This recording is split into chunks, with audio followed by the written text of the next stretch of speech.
Troisième des 6 vertus vincentiennes, la douceur. Cette troisième vertu concerne notre relation au prochain. Il est un outil très important pour créer de la qualité relationnelle avec ceux et celles que nous côtoyons régulièrement. Nous avons entendu à la vertu précédente Jésus qui se définit comme doux et humble de cœur. Saint Vincent nous dit que ces deux vertus sont sœurs quasi inséparables.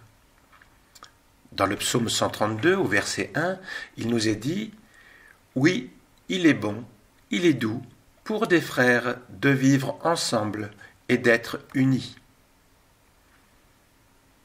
Lorsque Jésus prononce le sermon sur la montagne, il nous donne en quelque sorte son programme d'action.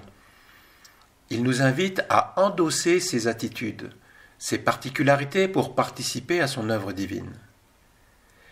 Il donne en troisième béatitude, en Matthieu 5,5, « Heureux les doux, car ils recevront la terre en héritage. »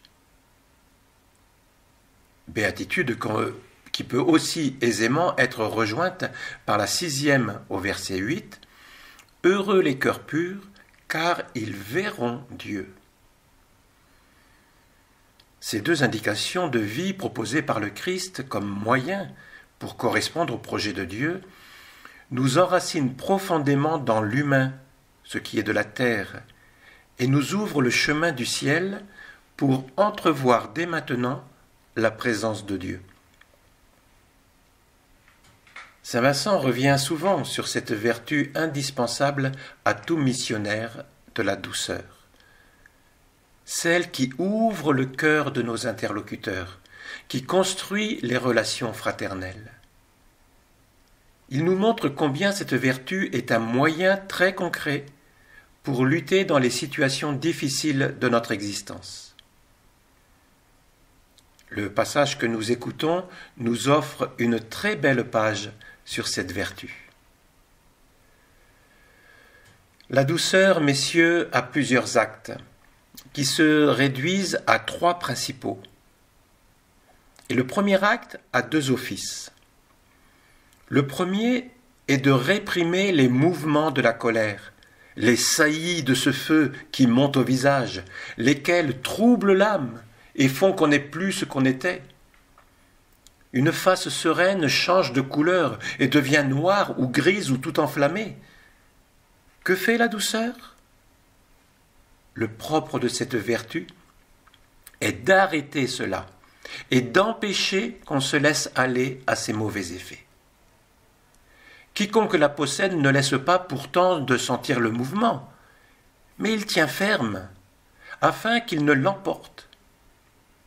Il lui pourra arriver quelques ternissures au visage, mais il se remet bientôt. Il ne faut pas s'étonner de nous voir combattus de cette passion. Les mouvements de la nature préviennent ceux de la grâce, mais ceux-ci les surmontent. Ne s'étonnez donc point des attaques, mais demandez grâce pour vaincre. Assurez que nous sommes qu'encore que nous ressentions révolte en nous, contraire à la douceur. Elle a cette propriété de la réprimer. Voilà donc le premier acte, qui est beau à merveille, et si beau qu'il empêche la laideur du vice de se montrer. C'est un certain ressort dans les esprits et dans les âmes qui non seulement tempèrent l'ardeur de la colère, mais qui en étouffent les moindres sentiments.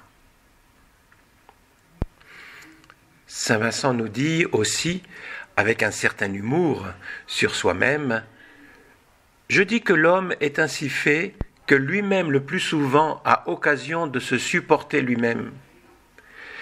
Tant il est vrai que cette vertu de support est nécessaire à tous les hommes, même pour l'exercer envers soi-même, que l'on a peine quelquefois à supporter. Je te supplie, bonté divine, de nous bénir en nous donnant la douce cordialité de tes enfants, le support mutuel de nos infirmités, la grâce de nous réconcilier les uns avec les autres, s'il arrive quelques petites difficultés entre nous. Enfin, je supplie ta bonté divine de nous bénir en nous remplissant d'une entière confiance en ta sainte providence, pour accomplir éternellement ta très sainte volonté divine. Bénis-nous à jamais.